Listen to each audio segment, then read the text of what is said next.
आज हम अध्ययन करेंगे सीमांत उपयोगिता पास नियम का। हम अध्ययन कर रहे थे उपभोग का, कंजप्शन का, जिसके अंदर उपयोगिता को कैसे नापा जाता है ये हम देख रहे थे। उसके अंदर हमने टोटल यूटिलिटी, मार्जिनल यूटिलिटी क्या होती है इसका अध्ययन कर लिया था। अब हम उसमें सीमांत उपयोगिता को और आगे बढ़ाते हुए हम आज अध्ययन करेंगे सीमांत उपयोगिता पास नियम, law of diminishing marginal utility. जैसा कि आपको मालूम है कि आवश्यकताएं अनंत होती हैं, लेकिन क्योंकि हमारे पास संसाधनों की या हम कहें हमारी आय की लिमिटेशंस होती है, हम सभी आवश्यकताओं की पूर्ति नहीं कर सकते। हम उनमें से कुछ आवश्यकताओं की संतुष्टि कर सकते हैं, या हम यूँ कहें कि जैसे जैसे हम आवश्यकताओं की संतुष्टि करते हैं या किसी इकाई का उपभोग करते हैं, तो उससे उत्तरोत्तर हमें जो संतुष्टि मिलती है, जो उपयोगिता प्राप्त होती है, वो घटती हुई होती है। फॉर एग्जाम्पल, आपको बहुत ज़्यादा प्यास लगी हुई है, तो आपको पहले आधा गिलास पानी दिया गया, उससे आपको जो संतुष्टि मिलेगी, उसके बाद फिर आपको एक आधा गिलास पानी दिया गया, उससे थोड़ी कम मिलेगी, फिर आपको फिर एक आधा गिलास दिया गया, अब उससे थोड़ी और कम मिलेगी। अब जब आपकी प्यास पूरे तरीके से बुझ चुकी है, तो अब आपको अगर आधा गिलास पानी और दिया जाए तो उससे आपको संतुष्टि क्या मिलेगी? और कम मिलेगी। यानी जब हम एक ही इकाई के उत्तरोत्तर इकाई यूज़ करते हैं या उपभोग करते हैं उसी वस्तु की, वस्तु सेम है ये ध्यान रखना, जब एक ही वस्तु की उपभोग की इकाइयों में उत्तरोत्तर वृद्धि की जाती है, तो उससे जो हमें उपयोगिता प्राप्त होती है वो घटती हुई प्राप्त होती है। यही चीज़ क्या कहलाती है? आपकी सीमांत उपयोगिता पास नियम कहलाती है। यानी ये घटती हुई जो प्रवृत्ति है उपयोगिता की, यही आपका क्या है? सीमांत उपयोगिता पास नियम। इस नियम का प्रतिपादन अर्थशास्त्री H.H. गोसेन ने किया, इसलिए इसको गोसेन का प्रथम नियम भी कहा जाता है। इसका प्रतिपादन किया था H.H. गोसेन, एक अर्थशास्त्री थे, उन्होंने इस नियम का प्रतिपादन सर्वप्रथम ये समझाया था, इसलिए इसको गोसेन का प्रथम नियम भी कहा जाता है। ये नियम क्या कहता है? Law of diminishing marginal utility. ये कहता है कि एक ही प्रकार की वस्तु कैसे रखनी है हमें? एक ही वस्तु चेंज नहीं करनी है। पहले आपने एक गिलास पानी पी लिया, फिर एक कप कॉफी पी लिया, ऐसे नहीं। अगर कॉफी यूज करें लगातार कॉफी आप यूज करना है, पानी यूज करें लगातार पानी, वस्तु एक ही रखनी है। एक ही वस्तु की उत्तरोत्तर इकाइयों से मिलने वाली सीमांत उपयोगिता क्रम से घटती हुई होती है। यानी उससे जो मार्जिनल यूटिलिटी हमें मिलेगी वो कैसी होगी? क्रम से घटती हुई होगी। इस घटती हुई प्रवृत्ति, ये जो ट्रेंड है घटने का, इस प्रवृत्ति को क्या कहा जाता है? Law of diminishing marginal utility कहा जाता है। सीमांत उपयोगिता पास नियम इसको कहा जाता है। मार्शल ने इस परिभाषा को थोड़ा मॉडिफाई कर दिया था। उन्होंने बताया था कि जब उपभोक्ता क्रम से इस चीज का यूज करता है, तो उससे प्राप्त होने वाला उत्तरोत्तर लाभ में क्या होती जाती है? कमी होती जाती है। बात वही है, जैसे आप एक वस्तु की उत्तरोत्तर इकाइयां यूज करेंगे, उनसे आपको जो सीमांत उपयोगिता मिलेगी, यानी अतिरिक्त इकाई के उपभोग से जो आपको उपयोगिता मिल रही है, वो कैसे होगी? घटती हुई होगी। और इस घटती हुई प्रवृत्ति जो ट्रेंड है आपका डिमिनिशिंग का, इसको क्या कहेंगे? Law of diminishing marginal utility कहा जाता है। तो ये है आपका सीमांत उपयोगिता पास नियम का अर्थ या परिभाषा। एक एग्जांपल के द्वारा देखते हैं हम इसको। यहाँ आप यूनिट्स यूज कर रहे हैं किसी भी एक वस्तु का, चाहे आप सेव की एक इकाई उपभोग कर रहे हैं, किसी भी एक यूनिट है आपकी जो वस्तु आप उपभोग कर रहे हैं। आपने पहली वस्तु यूज की, एक सेव खाया, इससे आपको सीमांत उपयोगिता कितनी मिली? मान लिया 50। आपने दूसरे सेव का यूज किया, अब जो आपको उपयोगिता मिली वो कितनी? 40। नेचुरल सी बात है, जब एक इकाई को दोबारा खाएंगे तो उतना टेस्ट, उतना स्वाद, उतना सेटिस्फेक्शन नहीं मिलेगा, तो हमने मान लिया 40। फिर आपने तीसरा सेव करा, आपको कितनी मिली उससे उपयोगिता? 25 इंडिविजुअल एक सेव से। चौथा सेव आपने खाया, उससे मिली आपको 5। एक लिमिट में खा सकते हैं, जबरदस्ती आपको खिलाए जाएंगे तो क्या होगा? पहले सेव में जो आपको आनंद महसूस हुआ वो यहाँ पे चौथे सेव के अंदर आके थोड़ी महसूस होगा। अब आपको एक सेव खोल दिया गया, अब आपके खाने की कोई इच्छा नहीं है, जबरदस्ती आपको खिलाया जा रहा है, तो आपको क्या मिली उपयोगिता? 0। फिर आपको एक सेव और दे दिया गया, तो आपको -5 उपयोगिता, या हम इसको कह सकते हैं हमें क्या मिली? अनुपयोगिता। उपयोगिता प्राप्ति नहीं हुई, माइनस में जा रहे हैं तो कहे कि उपयोगिता, ये तो अनुपयोगिता हो गई हमारे लिए, तो आपको क्या मिला? -5। अब आप एक देखिए, ये जो ट्रेंड चल रहा है, पहले 50, फिर 40, फिर 25, फिर 5, फिर 0, फिर -5, इस घटती हुई प्रवृत्ति को ही क्या कहा जाता है? आपका law of diminishing marginal utility. जब हम एक ही वस्तु की उत्तरोत्तर इकाइयों में वृद्धि करते हैं उपभोग में, तो उससे जो हमें सीमांत उपयोगिता मिलती है वो क्रमशः घटती हुई होती है। इस घटती हुई प्रवृत्ति को क्या कहा जाता है? सीमांत उपयोगिता पास नियम कहा जाता है। आगे आपको टोटल यूटिलिटी जो पहले लेक्चर में आपको समझा दिया गया था, मार्जिनल से आप में टोटल यूटिलिटी निकाल सकते हैं 50, दूसरी का इसके अंदर जोड़ दीजिए 90, 90 में 25 जोड़े 115, 115 में 5 जोड़े 120, 120 में 0 जोड़ा 0, -5 जोड़ दो 115, ये आपकी क्या है टोटल यूटिलिटी। ठीक है, तो इससे आपको क्या समझ में आया? घटती हुई सीमांत उपयोगिता प्राप्त होने की प्रवृत्ति को क्या कहा जाता है? सीमांत उपयोगिता पास नियम कहा जाता है। अब इसको डायग्राम से देख लेते हैं।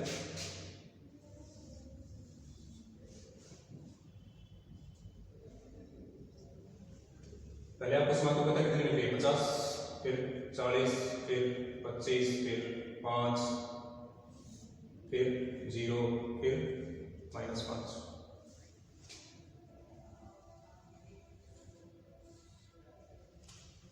ये जो ट्रेंड है क्या करेगा आपका? सीमांत उपयोगिता पास नियम कहलाएगा। ठीक, अब बात करते हैं कि क्या इसको सार्वभौमिक नियम भी कहा जाता है? कि नोट लगा के आप लिख लीजिए, इसको अर्थशास्त्र का सार्वभौमिक नियम भी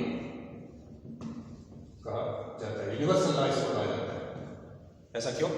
क्योंकि ये अपवाद स्वरूप अगर कुछ बातों को छोड़ते हैं तो ये हर जगह लागू होता है। आपने सेब खाया, लगातार खाते जाओगे तो क्या होगा? उपयोगिता कम मिलेगी। आपने एक पेन खरीदा, उसी तरह के आपने 10 पेन खरीदे तो आपको क्या लगेगा कि ये पेन बढ़िया नहीं, हम दूसरा परचेज करते हैं। जैसे जैसे आप एक ही प्रकार के जूते हैं आपके पास, एक ले लिया आपको अच्छा लगा, 2 जूते से ठीक है 2 जोड़ी हो गए, उसी सेम ही कलर के जूते अगर आपको 5 ला दिए जाए तो, एक ही टाइप की बाइक्स आपको 5 दे दी जाए तो, 10 दे दी जाए तो ये नियम हर जगह लागू होता है। ये क्या है? सार्वभौमिक नियम है, इसको यूनिवर्सल लॉ भी कहा जाता है।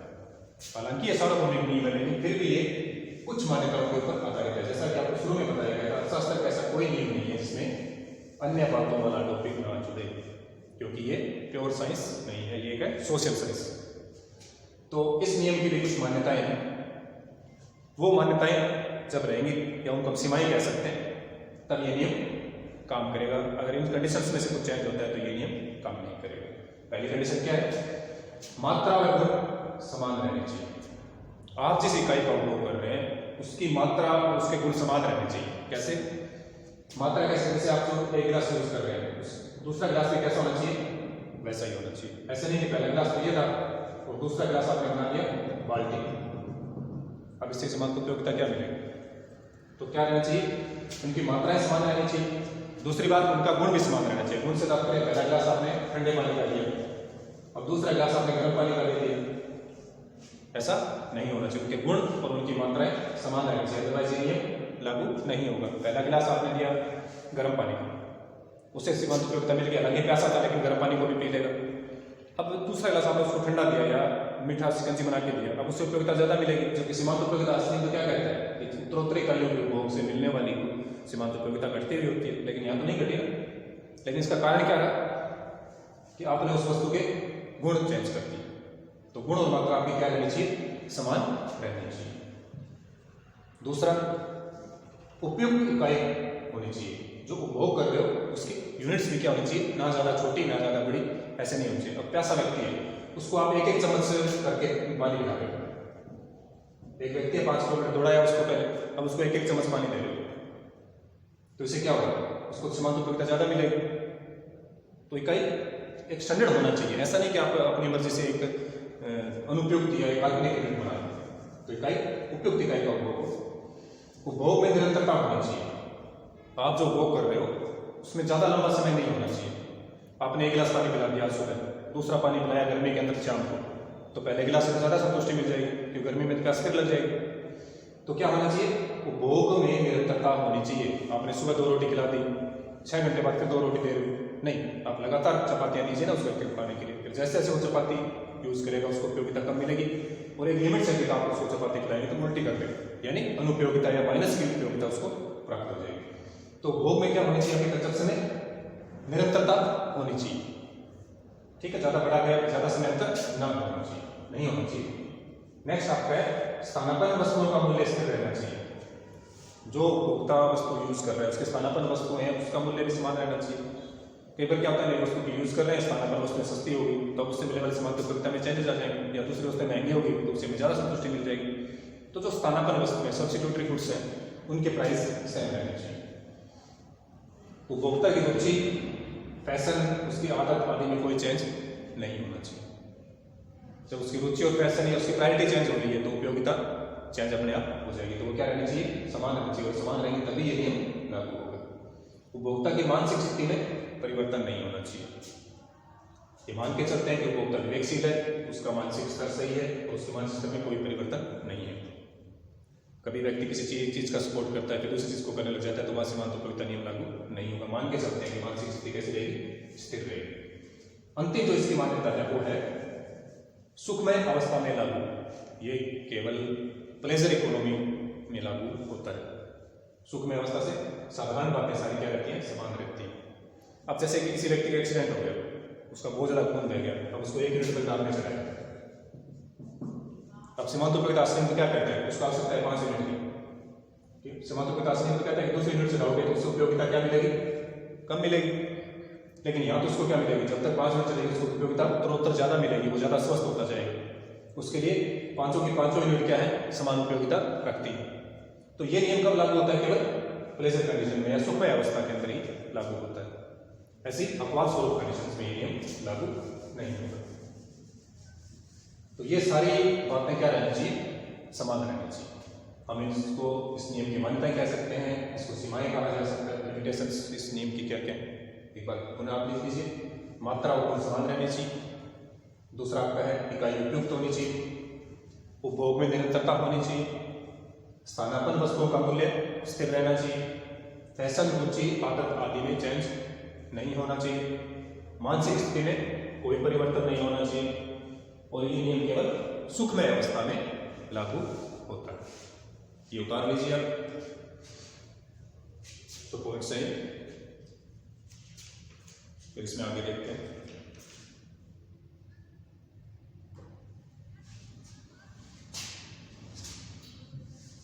अब हम बात करते हैं, इसको यूनिवर्सल लॉ कहा जाता है। ऐसा क्यों है, इस नियम के लागू होने के कारण क्या है, इसको यूनिवर्सल लॉ बोल दिया गया। ऐसा क्यों लागू होता है, लिखिए इसका पहला पॉइंट। एक समय विशेष में एक आवश्यकता विशेष की पूर्ति की जा सकती है।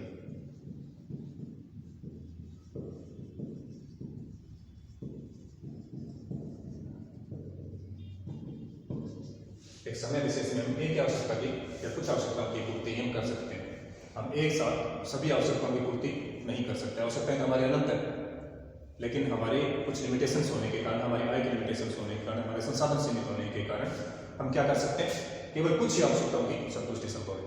और जब हमें पता है कि कुछ आवश्यकताओं की संतुष्टि कर सकते हैं तो लगातार हम एक ही वस्तुओं का उपभोग करते हैं। जब हम उन्हीं वस्तुओं का उपभोग करते हैं तो उनसे जो उपयोगिता प्राप्त होती है उन्हें क्या होती है, क्रमशः घटती हुई प्राप्त होती है। तो पहला पॉइंट इसमें लिख लीजिए, लागू होने का कारण समय विशेष पर आवश्यकता विशेष की पूर्ति संभव है। दूसरा लिखिए, वस्तुएं एक दूसरे की पुनर्स्थानापन्न नहीं होती। वस्तुएं एक दूसरे की पुनर्स्थानापन्न नहीं होती हैं, इसलिए हम अलग अलग वस्तुओं को यूज करते हैं। और जब हम एक इकाई को बार बार यूज करेंगे तो उसकी उपयोगिता में क्या मिलेगी, घटती हुई प्राप्त होगी। यानी एक निश्चित अनुपात में हम यूज करते हैं, एक आवश्यकता विशेष की एक समय विशेष पर पूर्ति कर सकते हैं, और वस्तुएं एक दूसरे की पुनर्स्थानापन्न नहीं होती। इन सब चीजों के कारण या इन बातों के कारण ये नियम हमेशा लागू होता है। ये उतार लीजिए। फिर हम बात करते हैं इसके अपवाद की। अब इसको यूनिवर्सल नियम बोला तो जाता है, लेकिन क्या ये सभी जगह लागू होता है, नहीं। कुछ अपवाद स्वरूप कंडीशंस में ये लागू नहीं होता है। देखिए इस नियम के अपवाद या ऐसी कौन सी कंडीशंस है जहां ये नियम लागू नहीं होगा। पहला लिखिए आप, अगर वस्तु की इकाई अति सूक्ष्म है, वो आपको पता है कि कैसे व्यक्ति को आप चम्मच से पानी पिलाओगे तो क्या होगा, उपयोगिता ज्यादा मिलेगी। तो अगर वस्तु की इकाई बहुत ज़्यादा सूक्ष्म है। दूसरा लिखिए दुर्लभ वस्तु। दुर्लभ वस्तुएं जैसे कि हीरा हो गया या पुरानी कोई ऐतिहासिक चीज़ें जिनका कलेक्शन है, कुछ सिक्के हो, कुछ स्मारक, ऐसी कोई चीज़ें होगी जिनका कलेक्शन करने का आपको शौक है, तो उनका तो आप जितना ज़्यादा कलेक्शन करोगे उतनी ज़्यादा उपयोगिता आपको मिलेगी। जबकि सीमांत उपयोगिता अधिनियम तो ये कहता है कि उत्तरोत्तर इकाइयों के उपयोग से मिलने वाली सीमांत उपयोगिता क्रमशः घटती हुई होती है। लेकिन यहाँ तो क्या है, दुर्लभ वस्तुओं का आप कलेक्शन कर रहे हैं, आपको शौक है, तो जितनी ज़्यादा आपके पास होगी उतनी ज़्यादा ही आपके लिए उपयोगिता होगी। तो ये नियम क्या होता है, दुर्लभ वस्तुओं के संबंध में लागू नहीं होता। दूसरा पॉइंट देखिए दुर्लभ वस्तुओं के संबंध में। तीसरा देखिए शान शौकत की वस्तुएं, लग्जरी या गुड्स या दिखावे की जो वस्तुएं आप यूज करते हैं उसमें ये नियम लागू नहीं होता, क्योंकि आप वस्तुएं ज्यादा खरीदते इसलिए कि आपकी समाज में प्रतिष्ठा हो, आपका प्रभाव बने। और ये नियम तो क्या कहता है कि जितने ज्यादा इकाई होंगे उससे घटती हुई उपयोगिता प्राप्त होगी। लेकिन यहाँ पर आपको क्या होगा, संतुष्टि मिल रही। जैसे फॉर एग्जाम्पल मुद्रा संचय,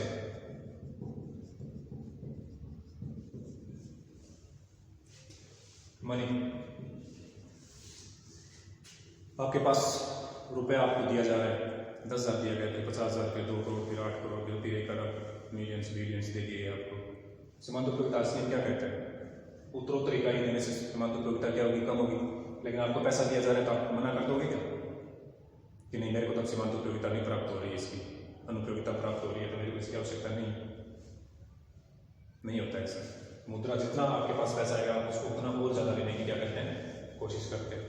तो यहाँ आपको उसकी उपयोगिता क्या मिल रही है, घटने की बजाय बढ़ने की कंडीशन से मिल रही है। यानी मुद्रा संचय पे ये नियम क्या होगा, लागू नहीं होगा। देख लीजिए 14 पॉइंट मुद्रा संचय के संबंध में। नेक्स्ट लिखिए मादक पदार्थों के संबंध में। नशेड़ी व्यक्ति के लिए अगर उसे नशे की और डोज दी जाए तो उसके लिए क्या करेंगे, ज़्यादा उपयोगी साबित होगी, वो मना तो करता ही नहीं। जबकि सीमांत उपयोगिता अधिनियम तो ये कहता है कि घटती हुई उपयोगिता मिलनी चाहिए, तो इस संबंध में ये लागू नहीं होता। हालांकि अर्थशास्त्र से हमारे संबंध में हम एक विवेकशील उपभोक्ता की रीडिंग करते हैं अर्थशास्त्र के अंदर, लेकिन आपके नॉलेज से ये बताया जा रहा है कि कहाँ का ये नियम लागू नहीं होता, क्योंकि ये विवेकशील आदमी ही नहीं है, तो इसका कोई औचित्य नहीं है नियम का, केवल मात्र स्वाद बताने के लिए। नेक्स्ट लिखिए अब, जैसे कोई कविता है या कोई गाना है आपका फेवरेट, उसके संबंध में ये नियम लागू नहीं होता है। आज कोई नया गाना है पंजाबी या जो आपको पसंद है, हिप हॉप टाइप के जो आजकल बच्चे सुनते हैं, अब उस गाने को आते ही आप 10 बार 15 बार 20 बार सुनते हो, फिर तेज आवाज करके सुनते हो, फिर ईयरफोन लगा के सुनते हो, हर बार आपको एक अलग मजा आता है। तो जैसे कोई व्यक्ति शौकी है, उसको कविता बहुत पसंद है, नई कविता आती है, उसको बार बार सुनता है, बोलता है, तो इस संबंध में नियम क्या होता है, लागू नहीं होता है। तो रसीली कविता, गाने या कोई फिल्म जिसकी रुचि है, उसके संबंध में ये नियम लागू नहीं होता। हालांकि ये सब बातें भी क्या लिमिटेशन तक है। अब जिस बार बार आप उस गाने को सुन, ऐसा नहीं उसका 5 साल से एक ही बार सुने, आप 1 मिनट के बाद ये गाना भी आपको बोर करने लग जाए। लेकिन एक तात्कालिक बात की जाए कुछ टाइम पीरियड के लिए, तो यहाँ ये नियम प्रभावी निष्प्रभावी हो जाता है।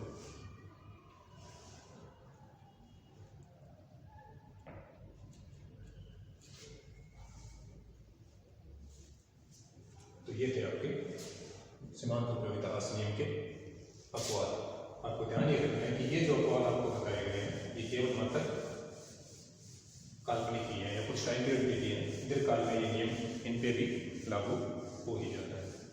तो ये था आपका सीमांत उपयोगिता अधिनियम। आज के लिए इतना ही। Thank you, have a nice day.